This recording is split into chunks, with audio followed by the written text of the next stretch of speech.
सर्वभूतेषु शक्तिरूपेण संस्थिता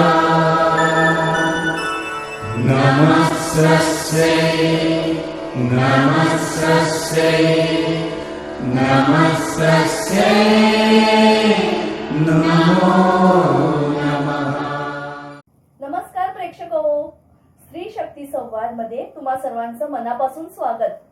आज आपण भेटणार आहोत प्रतिभावंत लेखिका, कवयित्री, गीतकार, स्क्रिप्ट रायटर, कंपोजर व ब्लॉग लेखिका सौ धनश्री तोडेवाले देसाई यांना। धनश्रीताई, तुमचं मनपूर्वक स्वागत। धनश्री आधुनिक लेखन क्षेत्रात नावारूपाला येत आहेत। उत्तम लेखिका व कवयित्री म्हणून लोकप्रिय आहेत। मूळच्या इंदोर येथील आणि आता मुंबईत स्थायिक झालेल्या धनश्री अत्यंत हरहुन्नरी कलावंत आहेत। धनश्री यांना शालेय जीवनापासूनच कला व साहित्याची आवड होती। अत्यंत धार्मिक, आध्यात्मिक आणि कलासंपन्न वातावरणात वाढलेल्या धनश्री यांना लहानपणापासूनच कलेचे संस्कार लाभलेले आहेत व आपली संस्कृती, भारतीय परंपरा, चालीरीती व संस्कार जोपासण्याची शिकवण मिळाली आहे। ही शिकवण आज धनश्री यांच्या लेखन शैलीतून व त्यांच्या व्यावसायिक जीवनात व कौटुंबिक जीवनातही पाहायला मिळते आहे। धनश्री यांनी नॅशनल स्कूल ऑफ ड्रामा येथून कोर्स केला आहे। अभिनय कार्यशाळांमध्ये सहभागी झाल्या आहेत, तसंच नाटकांमधून अभिनय देखील केला आहे। अनेक वर्ष व्यावसायिक लेखनही त्या करत आहेत। त्यांच्या लेखनातून त्यांच्यातील संवेदनशीलता, भारतीय संस्कृती व परंपरेविषयी वाटणारी कळकळ जाणवते। धनश्रीच्या लेखनात आधुनिकता व त्यासोबत सामाजिक जाण आणि जुन्या संस्कृतीची झलकही पाहायला मिळते। चुकीच्या गोष्टींसाठीही त्या तितक्याच परखडपणेही आपली मतं मांडतात। अगदी छोट्या छोट्या गोष्टींमधून सुद्धा पारंपरिक संस्कारांची आणि सामाजिकतेची जाणीव त्या करून देतात। धनश्री यांची आज देवाला सुट्टी आहे ही कविता आजच्या भाषेत सांगायचं झालं तर अगदीच व्हायरल झाली आहे। त्यासाठी त्यांना खूप लोकप्रियताही लाभली व सन्मानही मिळाला। धनश्रीने सलग 2 वर्ष बृहन्मुंबई महानगरपालिकेच्या स्वच्छ मुंबई व जनजागृती अभियानासाठी जिंगल्स तयार केले आहेत। त्यासाठी त्यांना महानगरपालिकेकडून विशेष सन्मानाने गौरवण्यात आले आहे। प्रेक्षक हो, अशा प्रतिभावंत व्यक्तिमत्वाला भेटण्याची व त्यांचे अनुभव जाणून घेण्याची मला तर खूप उत्सुकता आहे। चला तर मग भेटूया धनश्री तोडेवाले देसाई यांना। नमस्कार, मी धनश्री देसाई। मी मूळ इंदोरची आहे आणि इथे नेरूळला नवी मुंबईला राहते। माझा इंदोर ते मुंबई हा प्रवास खूप सुरेख होता आणि देवाने ठरवलेले जे मार्ग असतात अगदी त्यानुसार तो प्रवास माझा घडला। मी दिल्लीला राष्ट्रीय नाट्य विद्यालयाच्या संस्कार रंगटोली थिएटर इन एज्युकेशनमध्ये मी शिक्षिका म्हणून काम करत होते आणि त्याच वेळेला तिथे दिल्ली पोलीस पब्लिक स्कूलमध्ये मी ही नाट्य हा विषय शिकवत होते।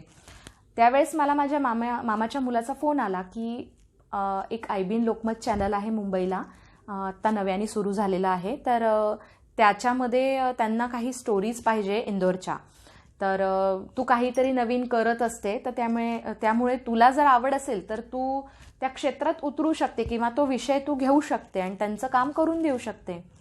मलाही तो विषय आवडला की फीचर स्टोरीज आहेत आणि आपलीच जागा आहे, त्यामुळे आपल्या जागेचं आपल्याला सगळं माहीत आहे। पण माझ्या मनात थोडंसं शंकाही होती की त्या क्षेत्रात तर आपल्याला काही माहिती नाही आहे। म्हणजे नाट्यक्षेत्रातलंही आजही कुठल्याही क्षेत्राचं तसं पाहिलं तर आपल्याला ज्ञान नाही आहे। म्हणजे मला तरी खूप परिपक्वता कुठल्याच विषयात नाही आहे, तर तरीही मनाला कधीतरी एखादी गोष्ट वाटते की आपण या क्षेत्रात काम करू शकतो किंवा आपण जे करतोय, जे बोलतोय किंवा जे लिहितोय त्याची आपल्याला पूर्ण माहिती आहे आणि तेवढं एक विश्वास आहे आपल्या लेखणीवरती की आपण जे लिहिलंय किंवा आपण जो विचार केलाय तो योग्यरित्या केला आहे। आणि मला तो त्यांनी जे सुचवलं ते मला आवडलं। मी ठरवलं की आपल्याला जायचं म्हणजे इंदोरला आणि त्या स्टोरीज करायच्या। पण त्यावेळेस गुर्जर आंदोलन सुरू होतं दिल्लीला 2008मध्ये आणि तेव्हा ट्रेन सगळ्या बंद झालेल्या होत्या। अचानक एक दिवशी मैत्रिणीने सांगितलं की तुला इंदोरला जायचं असलं तर आज रात्रीची ट्रेन आहे आणि आम्ही तुला सोडून देऊ, कारण दिल्लीला रात्रीची ट्रेन असणं आणि दिल्लीसारख्या जागी मुलींनी रात्री एकटी फिरणं म्हणजे हा एक खूप मोठा काय म्हणतात ना चॅलेंज म्हणू शकतो किंवा थोडंसं स्वतःला जपून करणारा भाग होता.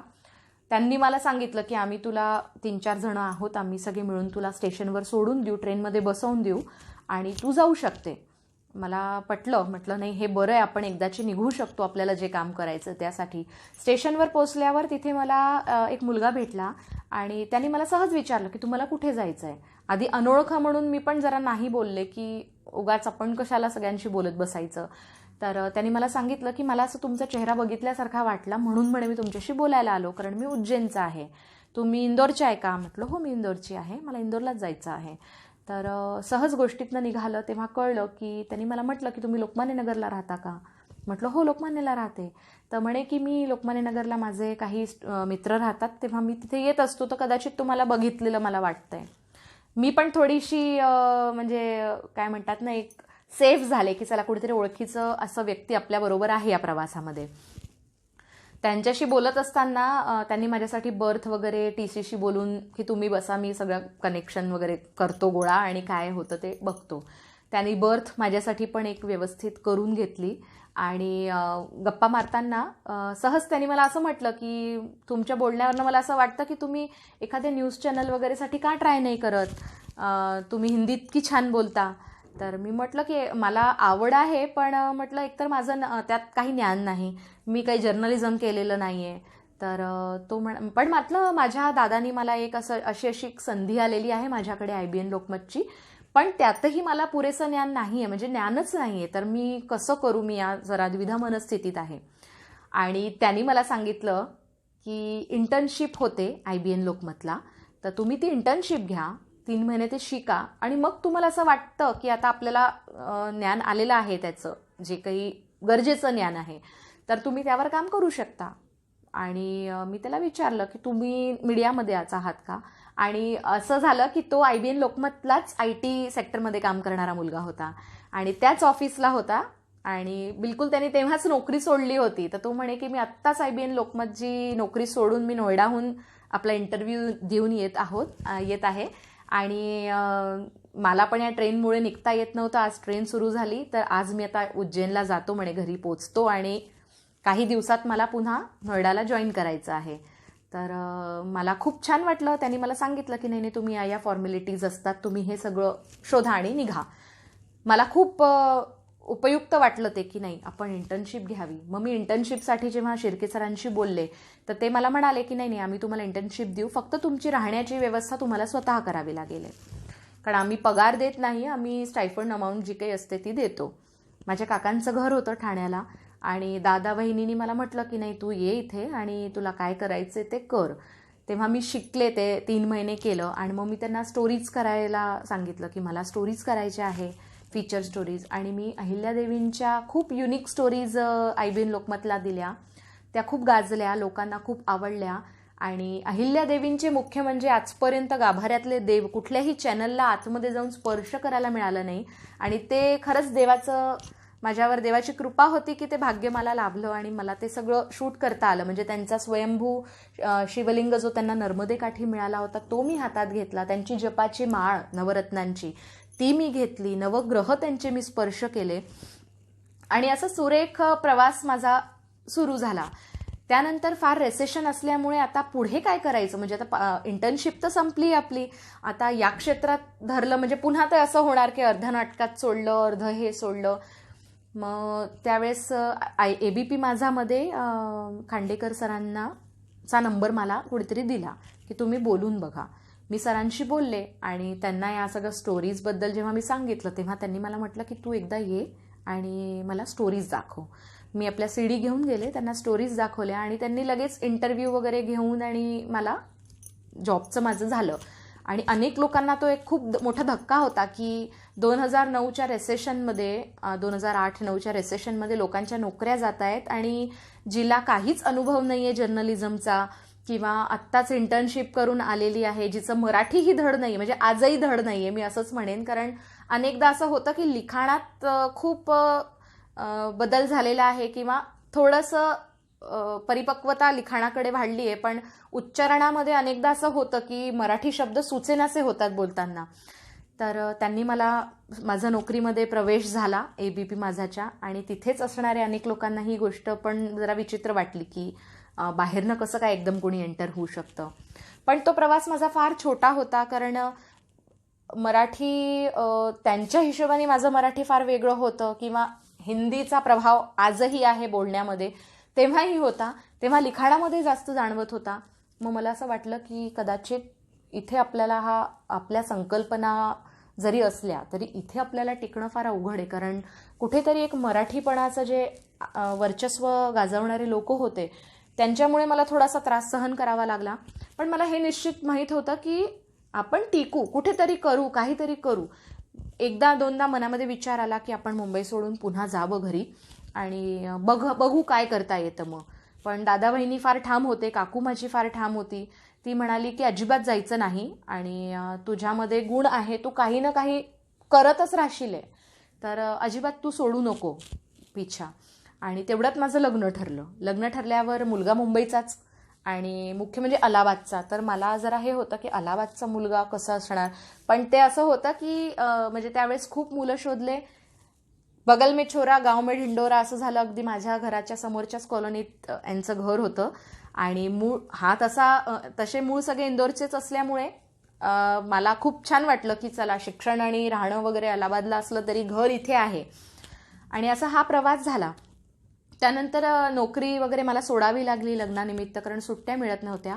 आणि मग लिखाणाकडे मी थोडी जास्त विचार करून वळले या मार्गाकडे, की आता आपण नोकरी तर नाही पण काहीतरी लिखाण वगैरे करू. तर मग मी कविता लहानपणी पण लिहित होते, म्हणजे आजी आई वगैरे हे लोक काही विषय द्यायचे किंवा आईबाबांना लिखाण करताना बघायचे, तर मी ते सगळं तेव्हापासून सुरुवात होती माझी. आधी हिंदीत जास्त लिहायचे, मग मराठीमध्ये म्हणजे आवड वाढली. महाराष्ट्रात आल्यानंतर अजून वाटलं की नाही, आपण मराठीवरच जास्त काम केलं पाहिजे. तर शेवटी आपलं मूळ जे आहे हे महाराष्ट्र आहे आणि नाळ जोडलेली आहे आपली, तर आपली भाषा कुठे जाणार नाही. आपण पुन्हा आपल्या मार्गावर येऊ, आपली भाषा पुन्हा व्यवस्थित होईल. आणि त्याच अनुषंगाने मग मी जेव्हा लिखाण सुरू केलं तर एक कविता माझ्याकडून लिहिली गेली, लिहून घेतली देवानी असं म्हणेन मी. आज देवाला सुट्टी आहे. आणि ती कविता सहज 2012ची गोष्ट आहे, जेव्हा हे व्हॉट्सअप वगैरे सगळं जस्ट सुरू झालं होतं. आणि त्या व्हॉट्सअपवर मी एका मैत्रिणीला ती कविता पाठवली. ती कविता पाठवल्यावर ती कविता 10 दिवसांनी माझं नाव खोडून मला पुन्हा आली. आणि माझ्या ताईनी मला सांगितलं की अगं ही तुझी कविता आहे ना. तर म्हटलं हो. तर म्हणे याच्यात तर कोणी डॉक्टर विकासबाबा आमटे लिहिलेलं आहे. मग माझ्या डोक्यात माझी एक प्रवृत्ती आहे की मी कुठलीही गोष्ट असली ना की त्याच्या मुळापर्यंत जाते.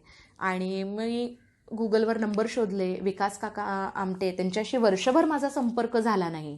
आणि त्यांचे जे PA होते त्यांनाही असं वाटलं असेल कदाचित की काय माहीत कोण आहे, कोणाला उगाच बोलायचं आहे. मग त्यांनी पण मला जास्त म्हणजे विषयावर येऊच दिलं नाही.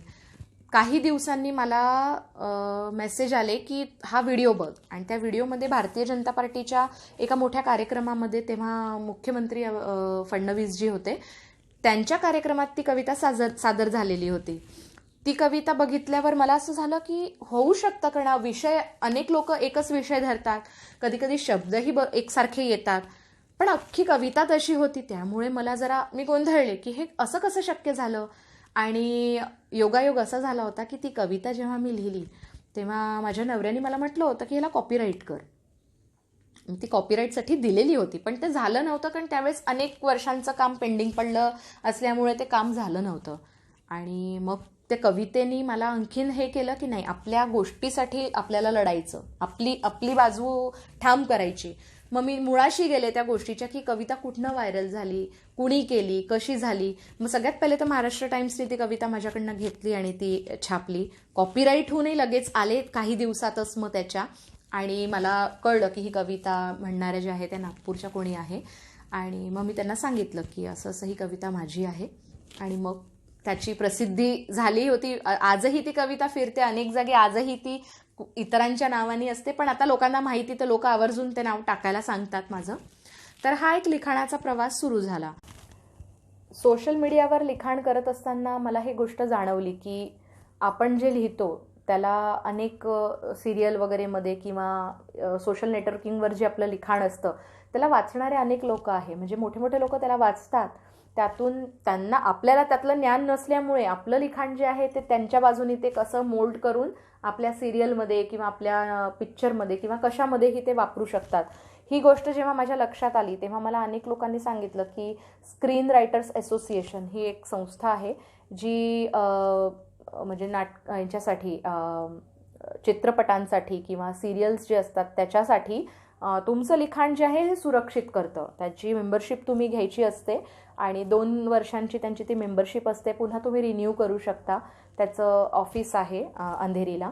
तुम्ही जाऊन तिथे ते फॉर्म भरायचा, रजिस्टर करायचं. तर ऑनलाईनही म्हणजे व्यवस्था आहे त्यांची की इतर प्रांतातले लोकही ते रजिस्टर करू शकतात. आणि किमान रजिस्ट्रेशन असं असतं की त्याच्यामध्ये तुम्हाला एक ATM कार्डसारखं कार्ड येतं त्यांचं, त्याच्यात तुमचं पासवर्ड असतं त्यांच्या साईटचं आणि तुम्ही पेमेंट केलेलं असल्यामुळे तुमचं पासवर्ड तुम्ही यूज करायचं आणि तुमचं लिखाण रजिस्टर करायचं. आणि प्रत्येक पान म्हणजे साधारण तुमचं 2-3 पानाचं 50 रुपये रजिस्ट्रेशनचं चार्ज तुम्हाला लागतं. पण त्याचं लगेच तुम्ही इकडे रजिस्टर केल्याबरोबर तुम्हाला मेल येतं. तुमचं लिखाण तुम्हाला वॉटरमार्क केलेलं त्यांचं रजिस्ट्रेशन नंबर सकट तुम्हाला मेलवर त्याची प्रिंट मिळून जाते. तुम्ही कुठेही लिखाण द्यायचं असलं तर तुम्ही ती कॉपी पाठवू शकता म्हणजे त्यांना, किंवा मेलही करू शकता. तेच PDF मध्ये तुमचं लिखाण तुम्ही सुरक्षित करू शकता.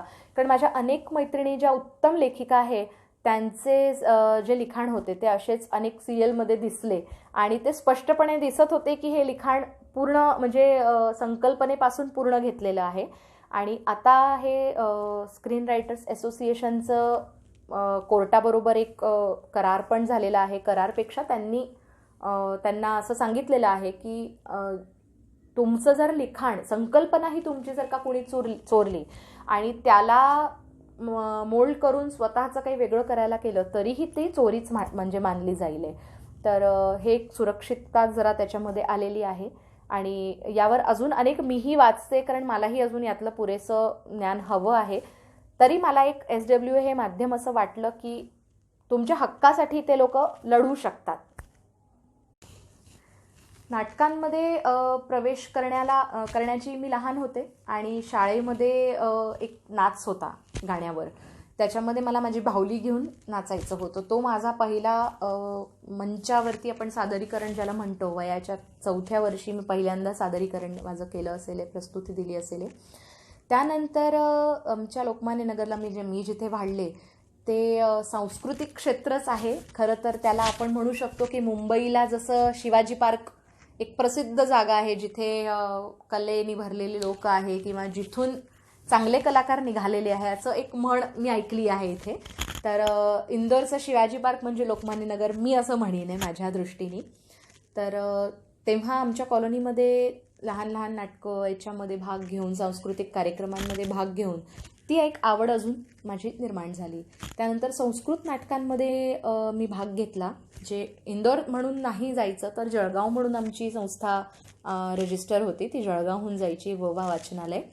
तर त्याच्या माध्यमातून मी 2-3 वेळेस पुण्याला राज्यनाट्य स्पर्धेमध्ये संस्कृत नाटकात अभिनयासाठी मला सर्टिफिकेट मिळाले आणि मग नाटकाची आवड तयार झाली. मग कॉलेजमध्ये यूथ फेस्टिवल व्हायचे त्यावेळेस 3 वर्ष मी यूथ फेस्टिवल केले, ज्याच्यामध्ये मी सार्कसुद्धा अटेंड केलं. आणि सार्कमध्ये मायमिंग असतं, मुकाभिनयमध्ये आम्हाला गोल्ड मेडल मिळालं होतं 7 कंट्रीजमध्ये. तर तेव्हा या गोष्टीकडे मी जास्त वाढले की आता आपल्याला अभिनयाकडेच जायचं आहे. आणि मग राष्ट्रीय नाट्य विद्यालयाची 3 महिन्याची एक कार्यशाळा आली होती भारत भवन भोपाळला, ज्याच्यात भारतभरातनं फक्त 30 लोकांना ते सिलेक्ट करणार होते. मी पण गेले ऑडिशन द्यायला भोपाळला आणि मी आणि माझा मित्र आणि मैत्रीण आम्ही तिघांचं त्या 30 लोकांमध्ये सिलेक्शन झालं. आणि पुढचे 3 महिने आम्ही भारत भवनमध्येच राहून आणि जे राष्ट्रीय नाट्य विद्यालयाचा 3 वर्षाचा कोर्स आहे त्याला अगदी छोट्या प्रमाणामध्ये 3 महिन्यामध्ये ते शिकवतात. शिक्षक तेच असतात जे राष्ट्रीय नाट्य विद्यालयात शिकवतात. आणि ती खूप मोठी संधी मला मिळाली आणि दैवयोगाने त्या संधीमुळे मी आता पुढे काय करायचं म्हणून इंदोरच्या शाळेमध्ये नाट्य शिक्षिका म्हणून मी जाऊन गोष्टी केल्या की मी नाटक शिकवू शकते. त्यांनी मला संधी दिली आणि मग 6वी, 7वी, 8वी असे हे 3 वर्गांना मी नाटक शिकवलं. आणि मग मला असं वाटलं की गाण्याची परीक्षा होते, नृत्याची परीक्षा होते, नाटकाची का होत नाही. म्हणून मग नाटकाची परीक्षा व्हावी म्हणून मी तिथल्या प्रिन्सिपल मॅडमला सांगितलं की नाटकाची परीक्षा देऊ शकतात का, मी शिकवते. तर त्यांना खूप छान वाटलं. त्यामुळे हो नक्की, तुम्ही पेपर काढा.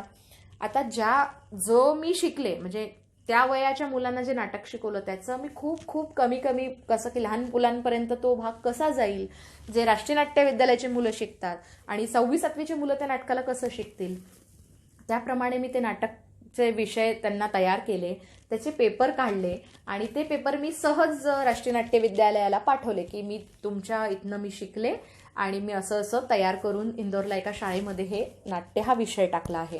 तेव्हा देवेंद्रराज अंकुर हे तिथले निदेशक होते राष्ट्रीय नाट्य विद्यालयाचे. त्यांना खूप आनंद झाला. त्यांनी मला फोन केला की आमच्याकडे संस्कार रंगटोली म्हणून आमची थिएटर इन एज्युकेशन कंपनी आहे, जी गरमीच्या सुट्ट्यांमध्ये 1.5 महिन्याची आम्ही कार्यशाळा लावतो, ज्याचा खूप मोठ्या प्रमाणात म्हणजे ती दिल्लीला होते आणि त्याची खूप किंमत आहे त्या कार्यशाळेची. लोक धडपडतात त्या कार्यशाळेला आपल्या मुलाचं सिलेक्शन व्हावं म्हणून. तर त्यांनी मला म्हटलं की तुम्हाला तिथे मी शिक्षिका म्हणून बोलवतो. आणि त्यावेळेस 2005 साली त्यांनी मला म्हटलं की आम्ही तुम्हाला 15,000 रुपये मानधन देऊ. आणि मी आणि माझ्या मैत्रिणीला दोघींना त्यांनी बोलवलं आणि तिथनं मग नाट्य शिक्षिका हा प्रवास सुरू झाला.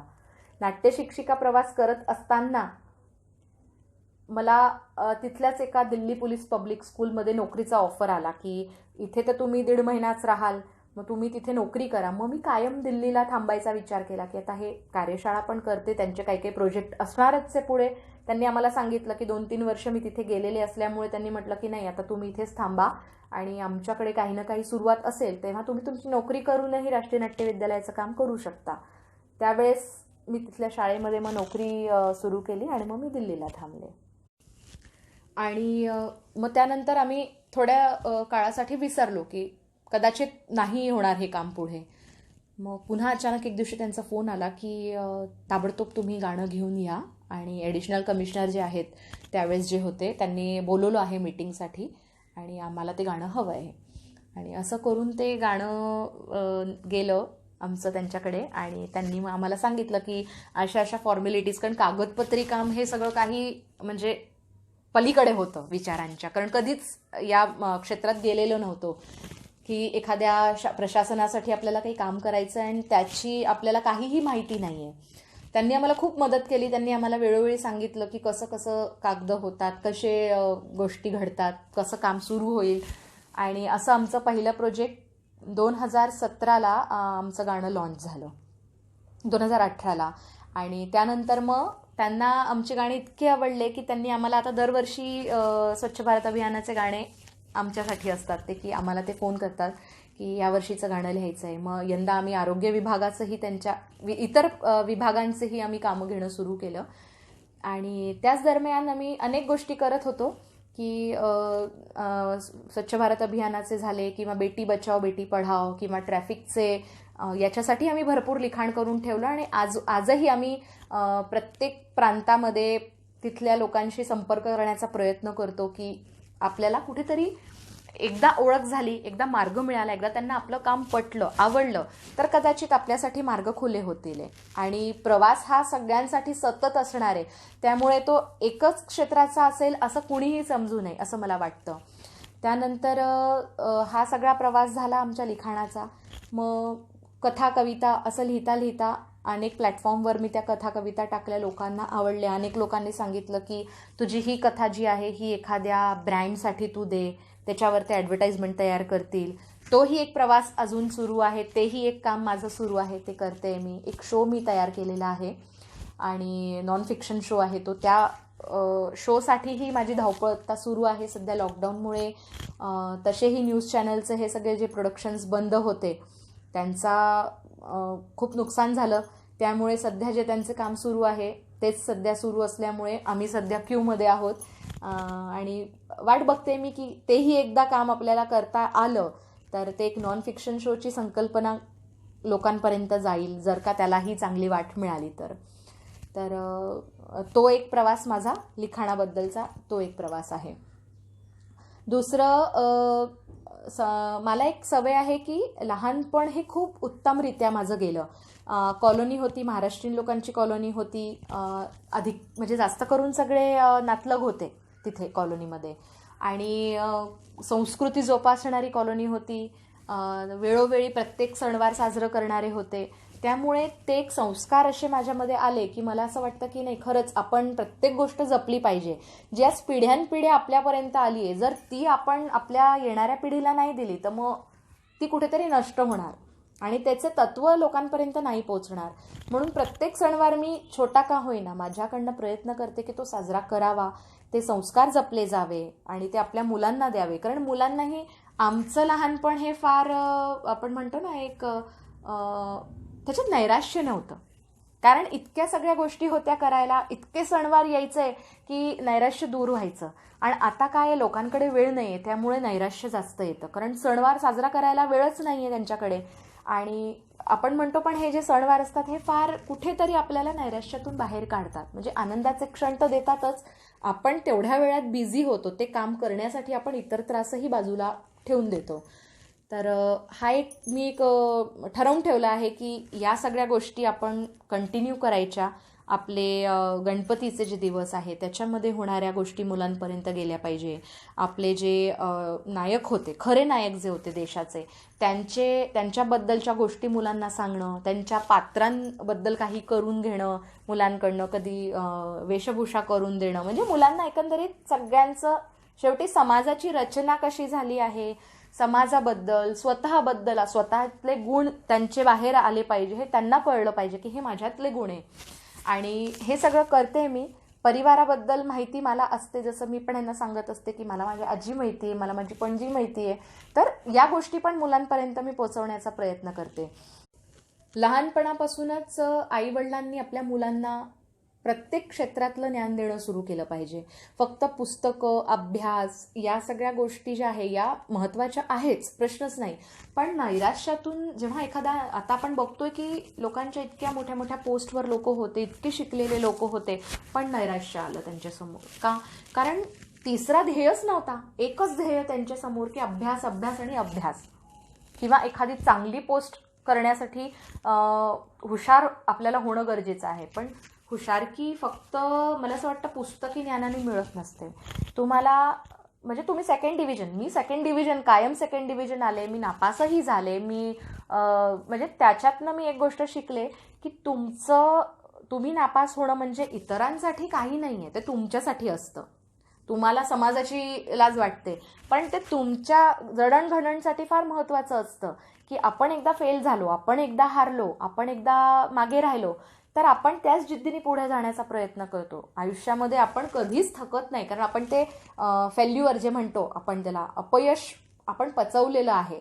तर ते आपण चांगल्या पद्धतीने येणारे अनेक अपयश आपण बघू शकतो, समोर त्याला खंबीरपणे उभे राहू शकतो आणि पुन्हा यशाकडे आपली वाटचाल ही सुरू ठेवू शकतो. तर मला असं वाटतं की प्रत्येकाने आपल्या मुलांना कला, स्पोर्ट्स हे या काही गोष्टी ज्या आहे ना या आवर्जून शिकवल्या पाहिजे. कारण या गोष्टी उभारी देण्यात फार मदत करतात. कलाकार माणूस असेल तर तो खूप विचार करेल प्रत्येक की मी या रस्त्याने नाही जाऊ शकत, माझ्यासाठी हा रस्ता बंद आहे, ठीक आहे मला थोडा लांबचा प्रवास करावा लागेल, पण मी आता तो मार्ग शोधतो. तर नैराश्य हे कधी त्यांना येणार नाही. तर मला असं वाटतं की प्रत्येकाने आपल्या मुलांना कला आणि खेळकूद याच्यातनं प्रत्येकनं एक गोष्ट तरी करायला हवी. म्हणजे खेळातला एक भाग झाला, कलातला एक भाग झाला. आणि आजच्या लिखाणाबद्दल जसं की मी सांगितलं आपल्याला की मी एक नॉन फिक्शन शो तयार केला आहे आणि त्याच्यासाठीही माझा संघर्ष सुरू आहे. कारण मला असं वाटतं की समाजामध्ये सध्या विकृती हा दाखवण्याचा प्रमाण वाढलं आहे आणि लोकांनाही विकृती बघण्यामध्ये आनंद आहे. खूप लोक आहे, मी आजही बघते की लोकांच्या ज्या हे असतात, मेसेज असतात, त्याच्यावर टिप्पण्या असतात, त्याच्यामध्ये लोकांनी विरोध केला असतो, पण तो विरोध तात्पुरता असतो. म्हणजे त्या विरोधाचं काहीही मिळत नाही. कारण एक खूप मोठा तुमचा लोकांचा एक असा खूप मोठा समूह आहे जो विकृती बघण्यामध्ये जास्त रस घेतो आणि चॅनल तेच दाखवतील जे लोकांना आवडतं. तर मला असं वाटतं की दर्जा हा घसरलेला आहे. कारण दर्जा कसा हवा की आधी कसे सिरियल होते की आम्ही बघायचो, म्हणजे त्याच्यात जरी नकारात्मक असायचं तरी ते कुणाच्या विचारांवर घाव करणारे नसायचे, म्हणजे विचारांना हे करणारे, डिस्ट्रॉय करणारे नसायचे. आणि आता कंटेंट जे आहे हे कोणाकडे राहिलेलंच नाही आहे. काहीही कचरा घेतात, दाखवतात, लोक आवडीने ते बघतात. आणि मी जे एक नॉन फिक्शन शो तयार केला आहे, मला असं वाटतं की तो समाजाला आणि राष्ट्राला बांधण्याचं खूप मोठं काम करू शकतो. आणि त्यासाठीही माझा संघर्ष सुरू आहे आणि सुरू असणार आहे जोपर्यंत त्याला एक वाटचाल मिळत नाही. आणि नाहीच वाटचाल मिळाली तरी माझ्याकडे नैराश्य हे येणार नाही, कारण मला तरी तिसरा मार्ग मी शोधू शकते की नाही, मला आता हे नाही होते ना, चला आता मी असं काही करते. आता मी नवरात्रामध्ये एक मागच्या वर्षी लेखमाला लिहिली होती की रंग हे फॅशन जे आहे लोकांच्या दृष्टीने, म्हणजे जे मीडियानी किंवा काही कंपनीजनी आपला माल विक्री जावा म्हणून रंग हे फॅशन म्हणून सुरू केले की आजचा रंग लाल म्हणजे तुम्ही लाल साडी घाला. मग मागच्या वर्षी एक लेख मी वाचला होता. एक महिला होती जी साधारण परिस्थितीची होती. इतरांना पाहून तिलाही असं वाटलं की आपणही घ्यावी का साडी, पण आपल्याकडे पैसे नाही. आणि तिच्यावरती कोणीतरी लेख लिहिला होता आणि तो मला खूप स्पर्श करून गेला. म्हणजे मला असं वाटलं की खरंच एकाला बघून दुसरे लोक, म्हणजे समाजाचा हा रंग बदलत चाललाय.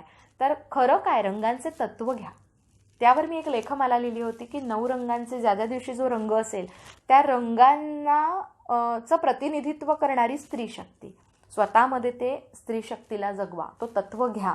त्याचं प्रतिनिधित्व कोणत्या स्त्रीनी केलं आहे त्यांना तुम्ही स्मरा, त्यांचं स्मरण करा, त्यांच्यातनं ऊर्जा घ्या. आणि त्यांनी दिलेला, त्यांनी जो मार्ग निवडला किंवा त्यांनी ज्या प्रकारे संघर्ष केला त्यातले काही तत्व तुम्हीही घ्या. त्याचा हा हेतू होता आणि ती लेखमाला लोकांना फार आवडली. यावर्षी मी त्या लेखमालेमध्ये खूप चेंजेस केले. त्याआधी फक्त लिखाणाच्या माध्यमातून आली होती, आता ते दृश्य श्राव्य म्हणून असा तो कार्यक्रम तयार केला आहे.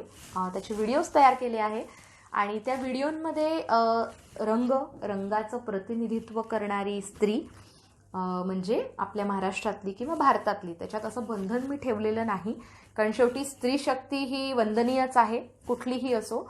तर त्या स्त्री शक्तीचं जे थोडक्यामध्ये, कारण आपल्याकडे लिखाण करताना मर्यादा नसते, पण आपण एखाद्या वेळेस जेव्हा व्हिडिओ देत असतो तेव्हा आपल्याकडे वेळ मर्यादा असते आणि लोकांपर्यंत ती थोडक्यामध्येच गोडी लागणारी असावी, किंवा तो एक प्रयत्न मी हा केला आहे यावर्षी, ज्याच्यात ज्या स्त्रीबद्दल लिखाण केलेलं आहे, ज्यांच्याबद्दल बोलतोय त्यांना किंवा म्हणजे त्यांच्या पात्राला अभिनीत करणारी एक लहान मुलीला आम्ही तयार केलं आहे मुद्दाम, की आमच्यापर्यंत पोचलं, आता येणाऱ्या पिढीला आम्हाला द्यायचा आहे हा वारसा, म्हणून लहान मुलींना स्पेशली आम्ही या प्रोग्राममध्ये तयार केलं आहे पात्र म्हणून.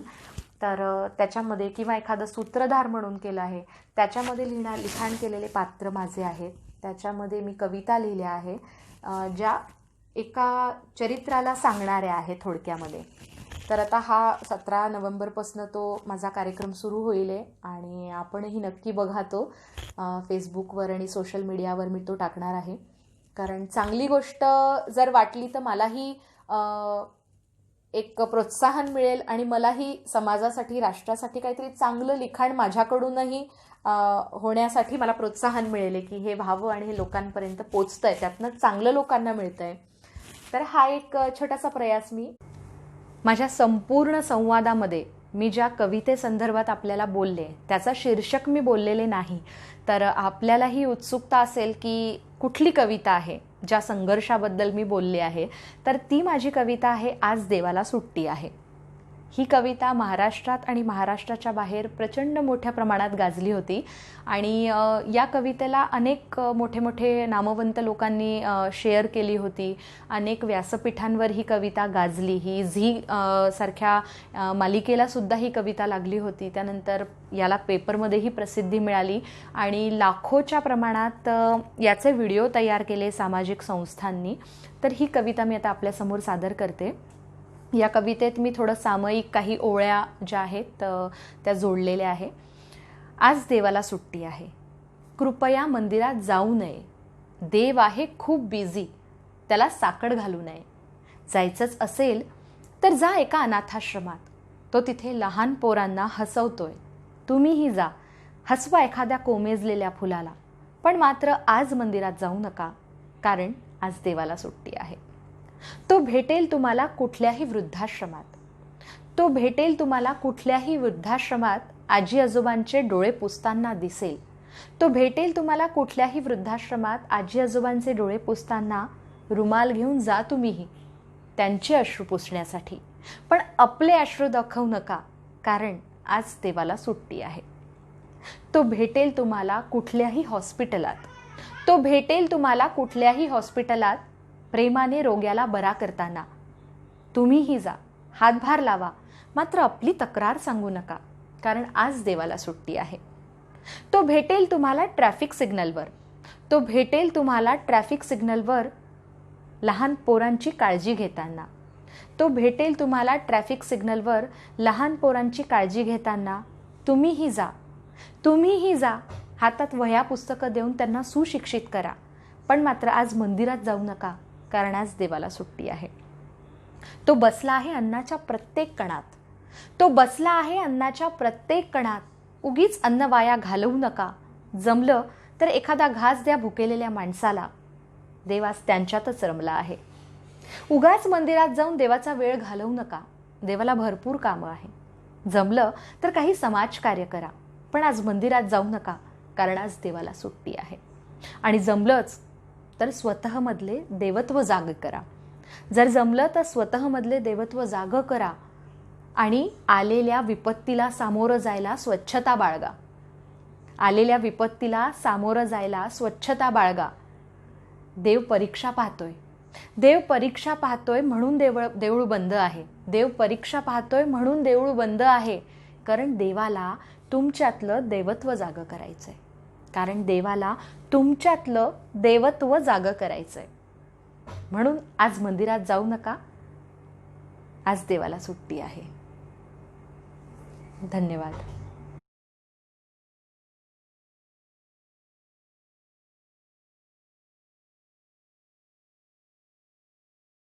प्रेक्षक हो, कसा वाटला तुम्हाला आमचा आजचा भाग? धनश्री, तुम्ही या कार्यक्रमासाठी तुमचा अमूल्य वेळ दिलात, त्यासाठी तुमचे मनपूर्वक आभार. तुम्हाला तुमच्या पुढच्या वाटचालीसाठी आम्हा सर्वांकडून खूप खूप शुभेच्छा. धन्यवाद.